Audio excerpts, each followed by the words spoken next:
What's up, you guys? Welcome back to the channel. In today's video, we're going to be going over how to delete the AC bracket on a 1JZ, which also works on a 2JZ. We have 3 different products we're going to be going over that you can purchase online and use for this job. So if that's something you like, hit that like button and stick around.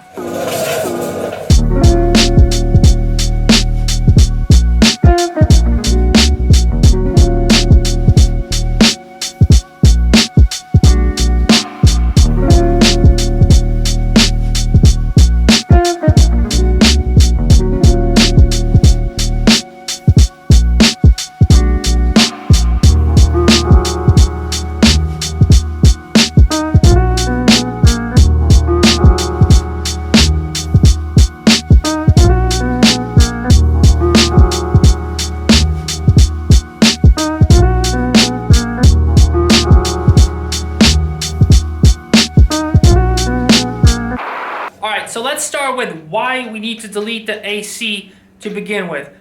Most of these JZs, if not all, came with AC pumps.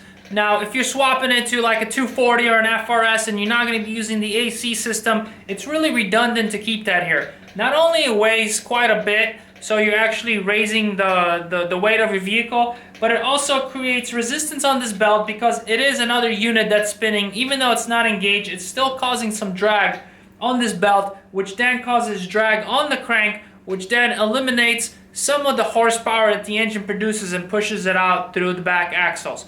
So we definitely want to get rid of it. And the problem is, when you get rid of it, the AC pump actually works as a reinforcement bracket for the power steering pump. So once we remove it, I'll show you guys a little clearer, but to remove that, you need to make some sort of reinforcement, and then obviously you need to change the belt. Alright, for the purpose of this video, we actually have 3 different components to review for you guys. We have an excessive manufacturer bracket that, once again, as I mentioned, it deletes the AC pump and reinforces the power steering pump in its place. Followed by that, we have a Driftmotion bracket, which does the exact same job, but it's just a completely different design. And then last but not least, we have Suspicious Garage bracket, which does more than just reinforces the power steering pump. It is actually designed to move the alternator from the hot side, which is the turbo side of the engine, to the cold side where the AC pump used to be. I'll get into more details about it and why you want to do that later in this video.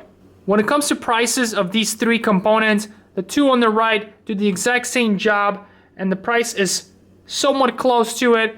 And then the Suspicious Garage one is a little bit more expensive, but like I mentioned, it has a lot more use to what it's designed for than these 2 components here.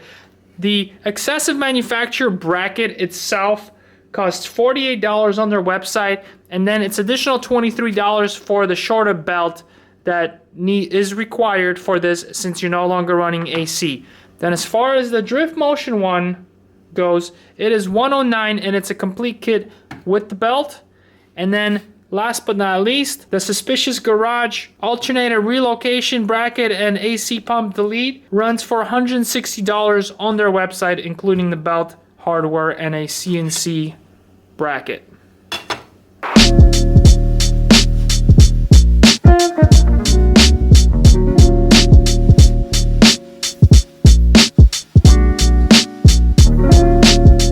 We got the AC pump out of the way, you can see that the power steering bracket right here is no longer reinforced because the pump actually used to reinforce it to the block, which made it super solid. So this pump is now actually only held by a bolt back here and this little bracket here, which would cause tension from the belt to pull this pump down, and eventually it would actually crack right here or right there, and you'd have a major failure of your serpentine belt, which would then cause your water pump to go out and obviously the power steering.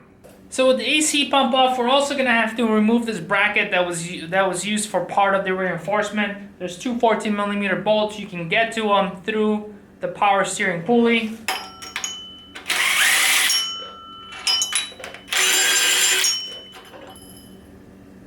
Now this bracket's no longer going to be used. However, you do have to install this bolt back in because it is one of the bolts that actually bolts onto that bracket behind the pump that I mentioned. So you definitely want to keep that back in place. Alright, so the first product that we're going to be installing is the Xcessive manufacturer bracket. As I've mentioned, it is the cheapest one available for this job. It is very simple to install once you remove the pump and that bracket.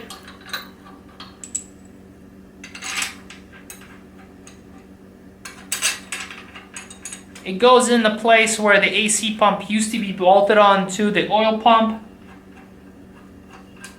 and the power steering pump.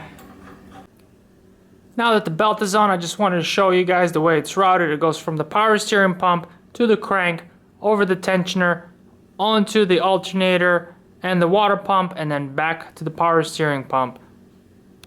So for our second option, we have the Driftmotion Heim joint style bracket. This one's even simpler to install. It only requires 2 bolts to reinforce it. It has washers on the bottom and on the top to keep everything tight. And then you just basically turn this rod to make it tight. And that way you don't have any more flex on the power steering pump.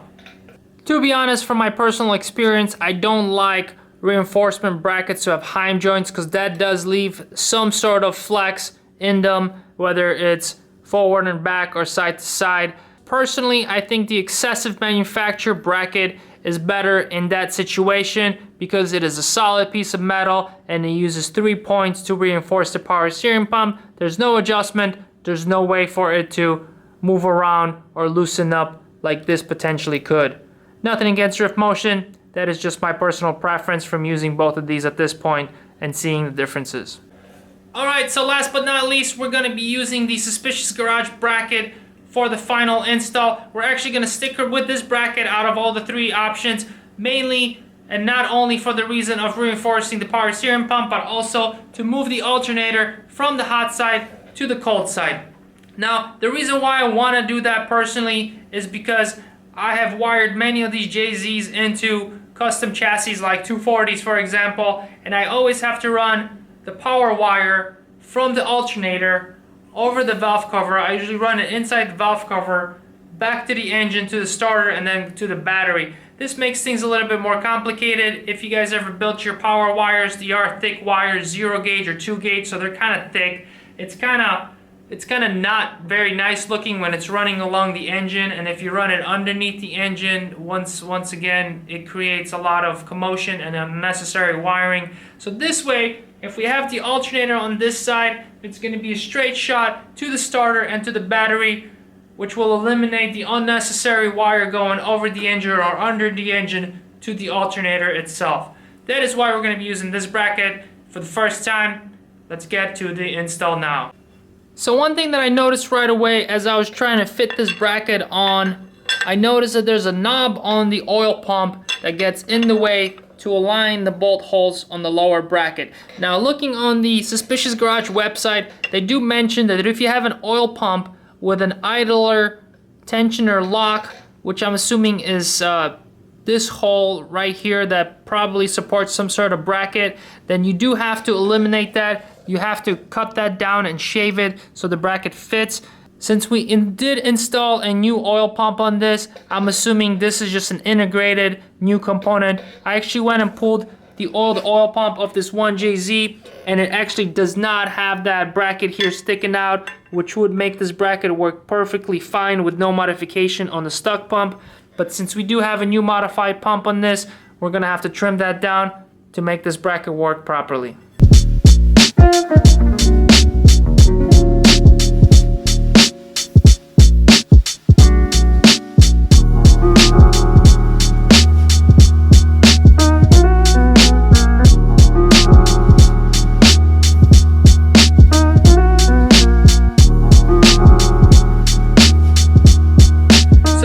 The Suspicious Garage bracket works as a power steering reinforcement, so you actually don't have to put the alternator on this side if you don't want to, but you are paying the extra money in comparison to the 2 other items that we reviewed, so you might as well use it for what it's designed and move the alternator to this side and make this bracket completely usable for what it was designed.